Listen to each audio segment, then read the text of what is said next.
দিনের বেলা যেগুলো ভিড় আর কোলাহলে ভরে থাকে এখন সেগুলো পুরোপুরি শান্ত। নদীর তীরে চোখে পড়ল কাশফুল, সাদা কাশফুল বাতাসে দুলছে। শহরের ব্যস্ততম জায়গাগুলো এখন নীরব। এখানে সেখানে কিছু অটো ও রিক্সা চলাচল করছে। এখানে সরাসরি কৃষকের কাছ থেকে আসে এই বাজারগুলো।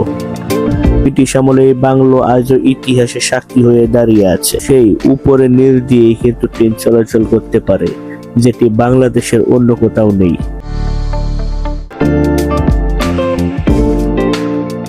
ময়মনসিংহ শহরকে বলা হয় শিল্প সংস্কৃতির শহর। শিল্পাচার্য জয়নুল আবেদিন এখানেই জন্মগ্রহণ করেন।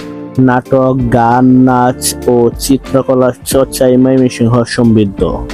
সব মিলিয়ে ময়মনসিংহ শুধু একটি শহর নয়, বরং বাংলাদেশের ইতিহাস, ঐতিহ্য ও সংস্কৃতির এক উজ্জ্বল ভান্ডার।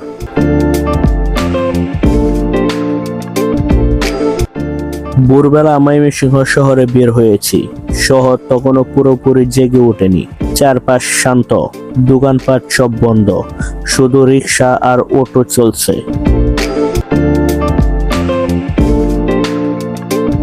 রিক্সা করে ঘুরে বেড়াচ্ছে ময়মনসিংহ শহরের রাস্তায়। দুই পাশে বড় বড় বিল্ডিং, দালান আর মার্কেট চোখে পড়ছে। দিনের বেলা যেগুলো ভিড় আর কোলাহলে ভরে থাকে এখন সেগুলো পুরোপুরি শান্ত।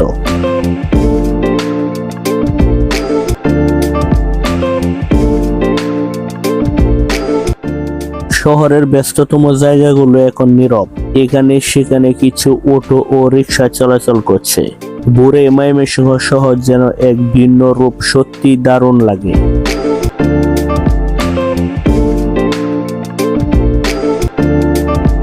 এভাবেই ধীরে ধীরে এগিয়ে চললাম ময়মনসিংহ শহরের ভেতর দিয়ে। চারপাশে শান্ত পরিবেশ, রাস্তার দুপাশের দৃশ্যগুলো মনে হচ্ছিল একেবারেই একটা আলাদা অন্যরকম অনুভূতি।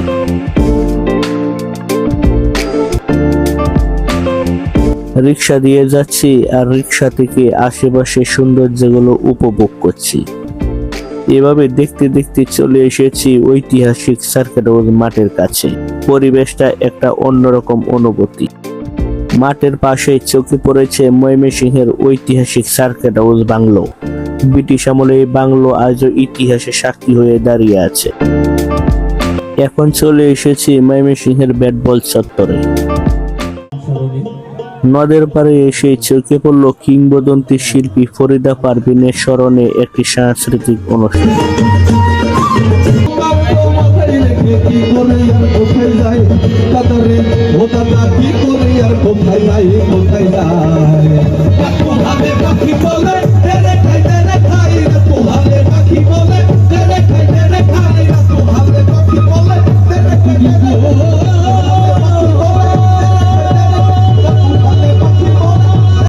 ময়মনসিংহ শহরের প্রাণকেন্দ্রে ব্রহ্মপুত্র নদের পাড়ে এখানে প্রতিদিন ভোর থেকে জমে ওঠে কৃষকের বাজার। চলুন আপনাদেরকে সেই বাজারটি একটু ঘুরে দেখাই। এখানে পাওয়া যায় বিল ও নদের মাছ। যারা মাছ প্রেমিক তাদের জন্য এই বাজার যেন একটি স্বর্গ।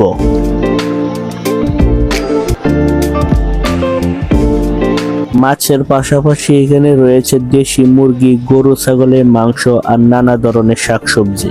দামও তুলনামূলক কম, কারণ এখানে সরাসরি কৃষকের কাছ থেকে আসে এই বাজারগুলো। এই বাজার শুধু কেনা বেচার জায়গা নয়, এটা আসলে গ্রামের মানুষ আর শহরের মানুষের মিলন মেলা। একদিকে নদী হওয়া, অন্যদিকে মানুষের কোলাহল, সব মিলিয়ে এক অন্যরকম পরিবেশ।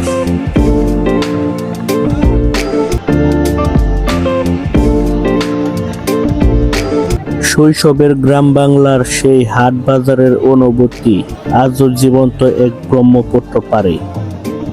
এখানকার হাট ডাক, দরদাম, মাছের ঝুড়ি আর কৃষকের মুখের হাসি সব মিলিয়ে এক অন্যরকম দৃশ্য। বন্ধুরা, বাজার দেখে সত্যি দারুণ লাগলো। এত কোলাহল, এত মানুষ আর এত পণ্যের ভিড়ে মনে হলো ছোট একটা উৎসব চলছে। এখন চলে এসেছি বাজারের পাশে ব্রহ্মপুত্র নদ দেখতে।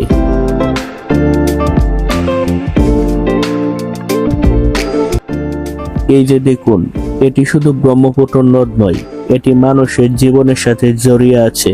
গ্রাম শহরের সংযোগ, জীবন জীবিকা আর অবসরে বসে কাটানোর জায়গা এই ব্রহ্মপুত্র নদকে ঘিরে। ব্রহ্মপুত্র নদের পাড়ে এসে সকালে কৃষকের বাজার ও ব্রহ্মপুত্র নদ দেখে এখন ছুটে চলেছি আরেকটি স্পটে। চলুন আপনাদেরকে আরেকটি জায়গায় নিয়ে যাই। এখন বর্তমানে রয়েছি সার্কেট হাউস পার্কে। দেখুন, কিছুক্ষণ আগে সার্কেট হাউস পার্কের পাশে ব্যাটবল চত্বরে সকালে বাজার দেখে এখন বের হচ্ছে।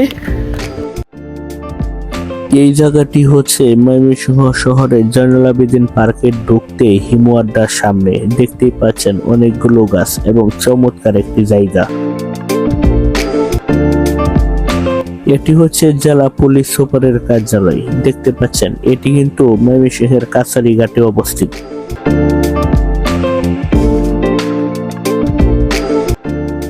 এই মার্কেটটি দেখতে পাচ্ছেন, এটি হচ্ছে পৌর সুপার মার্কেট, যেটি ময়মনসিংহ সিটি কর্পোরেশনের।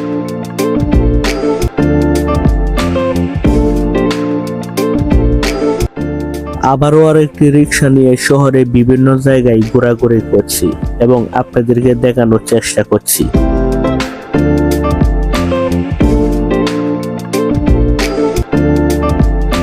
এখন যে গেটটা দেখতে পাচ্ছেন এবং ভিতরে বিল্ডিংটা, সেটা হচ্ছে ময়মনসিংহ কোতোয়ালি মডেল থানা। এটি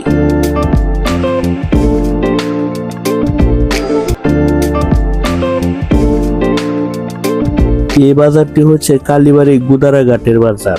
এই বাজারটি নিয়ে আপনাদের সামনে একটি পূর্ণাঙ্গ ব্লগ খুব শীঘ্রই নিয়ে আসব।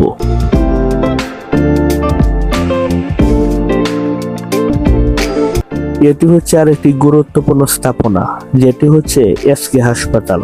এটি ময়মনসিংহ মেডিকেল কলেজ হাসপাতালের অধীনে।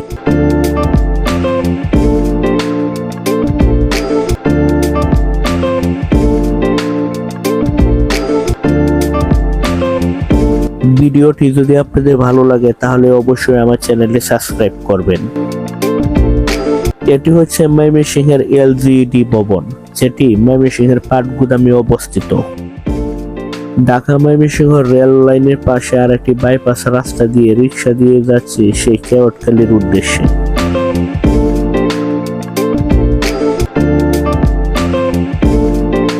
এটি হচ্ছে ময়মনসিংহ শহরের ব্রিজ থেকে চরপাড়া যাওয়ার রাস্তা, চরপাড়া থেকে ব্রিজে আসার রাস্তা। দেখতেই পাচ্ছেন।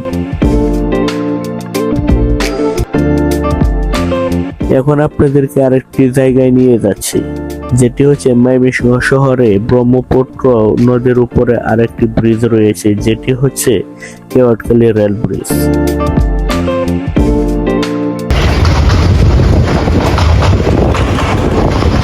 বন্ধুরা, আপনারা দেখতে পাচ্ছেন ট্রেন যাচ্ছে। বাংলাদেশের মধ্যে একটি জায়গায় রয়েছে যেই জায়গাটি বাংলাদেশের মধ্যে অন্য কোথাও নেই। সেটি হচ্ছে উপরে এবং নিচে দুই দিকে রাস্তা রয়েছে এবং দুদিকে ট্রেন যেতে পারে। দেখতেই পাচ্ছেন, আপনারা দেখতে পাচ্ছেন নিচে একটি ট্রেন লাইন আর উপরে একটি ট্রেন লাইন। সেই উপরে নিচ দিয়েই কিন্তু ট্রেন চলাচল করতে পারে, যেটি বাংলাদেশের অন্য কোথাও নেই। এটি শুধু রয়েছে ময়মনসিংহে। এখন হেঁটে হেঁটে জয়নুল আবেদিন পার্ক থেকে চলে এসেছে ময়মনসিংহ কেওটখালী রেল ব্রিজের। এটা হচ্ছে সেই ব্রিটিশ আমলের তৈরি হওয়া রেল ব্রিজ, যেটি ময়মনসিংহ কেওটখালীর। এখানে গতকালকে একটি ট্রলার ডুবে একজন লোক নিহত হয়েছে, আর সেই ট্রলারটি এখানে তোলা হবে। দেখতে পাচ্ছেন, জয়নুল আবেদিন পার্কে থাকার সময় জানতে পারলাম যে এখানে একটি ট্রলার ডুবি হয়েছে গতকালকে। আজকে ডুবুরি দল এসেছে এই ট্রলারটি তোলার জন্য। হেঁটে হেঁটে এই কেওটখালী রেল ব্রিজটি পার হচ্ছি। সেই ডুবুরি দল এখানে এসেছে ট্রলারটি তোলার জন্য। সেটি দেখার জন্যই যাচ্ছি। আর এখন আমি রয়েছি ব্রিটিশ আমলে নির্মাণ হওয়া ঐতিহাসিক সেই কেওয়াটখালী রেল ব্রিজ। দেখুন, এটি হচ্ছে সেই কেওয়াটখালী রেল ব্রিজ, যেটি ময়মনসিংহ রেলওয়ে স্টেশন থেকে মাত্র 3 কিলোমিটার দূরে। এখানে অনেক মানুষ দেখুন এই রেল ব্রিজের নিচে বসে বসে এগুলো দেখছে। আর দেখতেই পাচ্ছেন এখানে এই সেই ট্রলার। দেখুন, এটি ময়মনসিংহ কেওয়াটখালী রেল ব্রিজ, অবশ্য অনেক গভীর। ট্রলারটি আনা হয়েছে সেটিকে তোলার জন্য। দেখতেই পাচ্ছেন নিচে কিন্তু ডুবুরিরা কাজ করছে, ফায়ার সার্ভিসের লোক আরো অনেকেই। আর আমি সেই রেল ব্রিজের উপর দিয়ে হেঁটে যাচ্ছি। এখন এখানে ঝুলন্ত ব্রিজ, যেটা আর্টস স্টিল ব্রিজ, সেটি কাজ করছে। আর সেই যেখানে সেতুটি হবে তার পাশেই আরেকটি রেল ব্রিজ রয়েছে, কেওয়াটখালী রেল ব্রিজ। ব্রিটিশদের নির্মাণ করা এই কেওয়াটখালী রেল ব্রিজের উপর দিয়ে আমি অনেকদিন পার হয়েছি। রেল ব্রিজের উপর দিয়ে হেঁটে হেঁটে এখন চলে এসেছি নদীর ওপারে চরকালীবাড়িতে। দেখতে পাচ্ছেন এটি কিন্তু সেই ব্রিটিশ আমলে নির্মাণ করা ঐতিহাসিক রেল ব্রিজ। এটা কেওয়াটখালী ব্রিজ প্রজেক্ট ময়মনসিংহ সংরক্ষিত এলাকা, যে একটি ব্রিজ হচ্ছে ঝুলন্ত সেতু, আর্টস স্টিল ব্রিজ। এটির সব জিনিসপত্র এখান থেকেই কাজ করা হচ্ছে। আর আমি সেই আর্টস স্টিল কেওয়াটখালী ব্রিজের যেখানে কাজ করছে, মালগুলো রাখছে, সেখানেই রয়েছে কেওয়াটখালী রেল ব্রিজের কাছেই। এটি হচ্ছে কেওয়াটখালী রেল ব্রিজ, দেখতে পাচ্ছেন। আর এটি হচ্ছে ব্রহ্মপুত্র নদ, এই নদের উপরেই সেই ঝুলন্ত সেতুটি হবে। এই রেল ব্রিজের পিলারের সাথে ধাক্কা লেগেই এখানে ট্রলারটি ডুবে গিয়েছিল। সেই ট্রলারটিকে উদ্ধারের কাজ করছে ফায়ার সার্ভিস ও ডুবুরির দল। এটি হচ্ছে কেওয়াটখালী পোস্ট অফিস 2201, দেখতে পাচ্ছেন। এটি অনেক পুরনো একটি পোস্ট অফিস। এখানে এখন কেউ চিঠিপত্র সেভাবে রাখে না। যখন চিঠির যুগ ছিল, এখান থেকে বিভিন্ন ধরনের চিঠি নেওয়া আনা হতো। এখন একটু পরিত্যক্ত। এখানে রয়েছে এম রহমান মিলনায়তন, দেখুন, অনেক পুরনো, যেটি বাংলাদেশ রেলওয়ের অধীনে রেলওয়ের জায়গায়। দেখুন, আমি সানি আর হচ্ছে রানা রিক্সা দিয়ে যাচ্ছি। আর এটি হচ্ছে এখানের স্টাফ কোয়ার্টার বাংলাদেশ রেলওয়ের। দুপুর বেলা অনেক রৌদ্র, এই রৌদ্রের মাঝেও আজকে যেহেতু শুক্রবার, সেলিম ভাই ঘুরতে নিয়ে আসলো। তো ভার্সিটির এই সাইড, নদীর এই পার, যেটাকে চরকালীবাড়ি বলে, সাইডটা ঘুরলাম, খুব ভালো লাগলো। কিন্তু রৌদ্র, প্রচন্ড রৌদ্র। এখন ঘাটে যাচ্ছি, নৌকা দিয়ে আমরা পার হব। পার হয়ে ভার্সিটি থেকে অটো বা রিক্সা যেটাই নেই নিয়ে আমরা আমাদের বাসায় ফিরে যাব। আমরা এখানে কোথায় আইছিলাম? আমরা চরকালীবাড়ি এসেছি। এটা হচ্ছে এখানে একটি লোক গতকালকে ট্রলার ডুবিতে নিখোঁজ, এখন পর্যন্ত তার কোনো সন্ধান মেলেনি। ফায়ার সার্ভিস ডুবুরিরা কাজ করছে, আশা করি কিছুক্ষণের মধ্যে একটি আপডেট পাওয়া যাবে।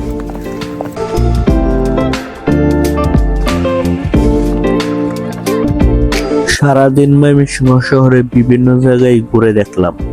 এখন চললাম ব্রহ্মপুত্র নদ পার হতে। এই নদী আসলে ময়মনসিংহ শহরের প্রাণ। শহরের ইতিহাস, ঐতিহ্য সবকিছু এই নদকে ঘিরে।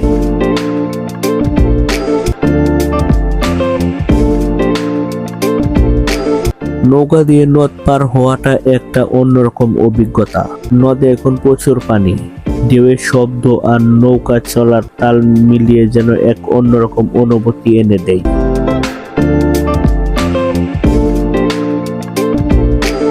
নদের মাঝখান থেকে চারপাশে সুন্দর দৃশ্য সত্যি অসাধারণ। বাতাসে এক ধরনের ঠান্ডা ছোঁয়া আছে, যা মনকে প্রশান্ত করে দেয়।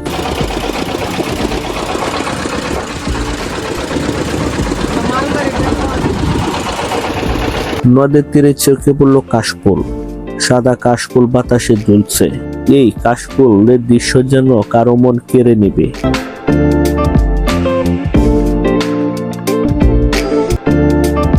এভাবেই ধীরে ধীরে বেশি চললো আমাদের নৌকা, আর আমি উপভোগ করছি ব্রহ্মপুত্রের সৌন্দর্য।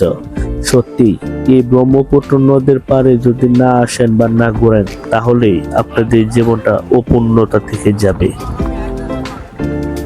বন্ধুরা, যখনই আপনাদের মন চাইবে তখনই আপনারা বেরিয়ে পড়বেন এভাবে ঘোরার জন্য। আমার এই ভিডিওটি যদি আপনাদের ভালো লাগে তাহলে আমার এই চ্যানেলটিকে সাবস্ক্রাইব করে পাশে থাকবেন। আল্লাহ হাফেজ। বন্ধুরা, সকালে বাসা থেকে বের হয়ে শহরে বিভিন্ন জায়গায় ঘুরেছি। এখন ব্রহ্মপুত্র নদটি পার হয়ে এই ভিডিও থেকে আপনাদের কাছ থেকে বিদায় নিচ্ছি। দেখা হবে পরবর্তী ভিডিও অন্য কোনো ভিডিওতে। সেই পর্যন্ত আপনারা ভালো থাকুন, সুস্থ থাকুন, আর আরিয়ান সেলিম ব্লগ দেখতে থাকুন। আল্লাহ হাফেজ।